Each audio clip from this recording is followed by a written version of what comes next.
Choisis la vie, la guérison spirituelle, première partie.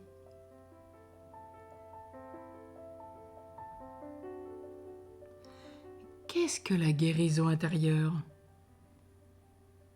C'est la restauration de la capacité à recevoir de Dieu pour mieux se donner à l'autre. Ce double mouvement de l'accueil et du don de la vie est altéré par la blessure subie dès la petite enfance. Le mouvement naturel de protection est de se replier sur soi dès qu'il y a douleur ou souffrance.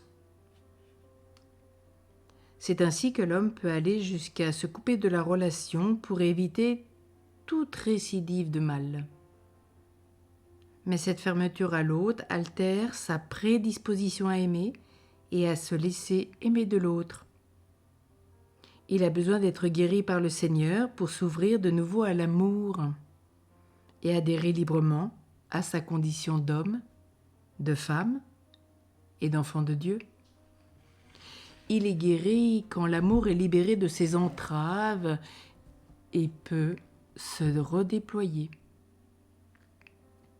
Là où la démarche de libération spirituelle vise à restaurer l'aptitude à se recevoir d'un autre et à se laisser aimer, l'accompagnement spirituel veille à libérer les capacités de don désintéressées de soi-même pour aimer comme Dieu aime.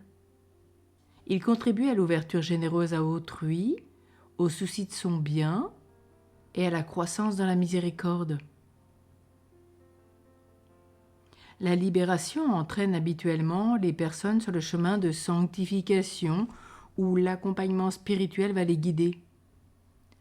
On voit par là comment l'une et l'autre de ces démarches d'accompagnement se complètent harmonieusement.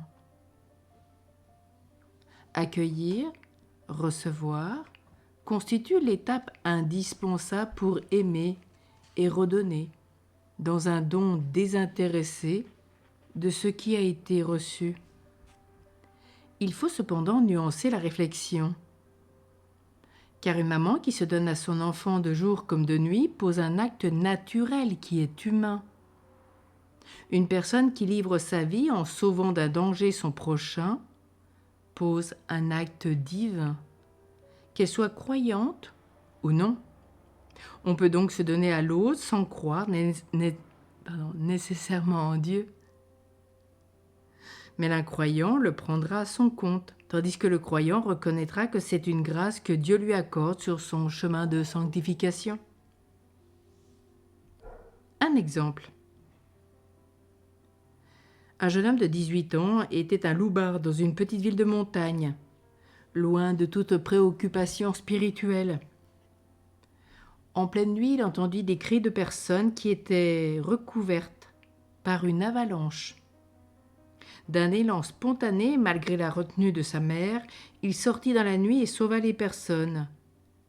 Mais il fut, à son tour, emporté par une nouvelle avalanche.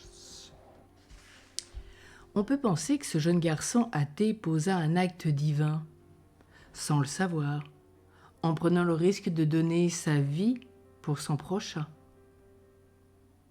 C'est un des aspects originaux de cette démarche de libération. L'éducation à la gratuité.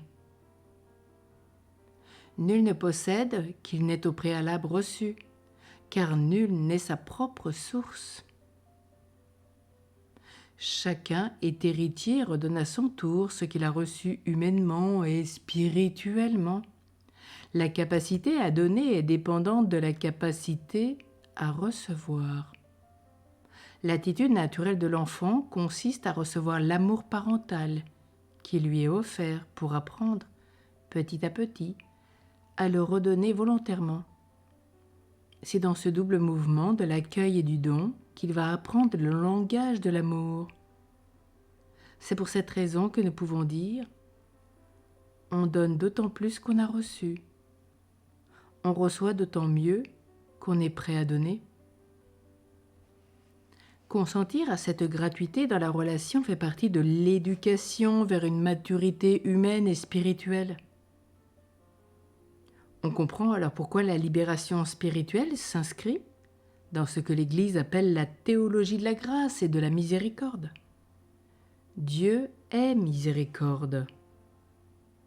Son amour est gratuit et désire se répandre, nous rappelle Thérèse de Lisieux dans sa récréation pieuse. Oui, Dieu est miséricorde, l'amour est gratuit et désire se répandre. L'exemple le plus parfait de l'amour gratuit, c'est la vulnérabilité du Christ qui s'offre sur la croix par amour pour nous.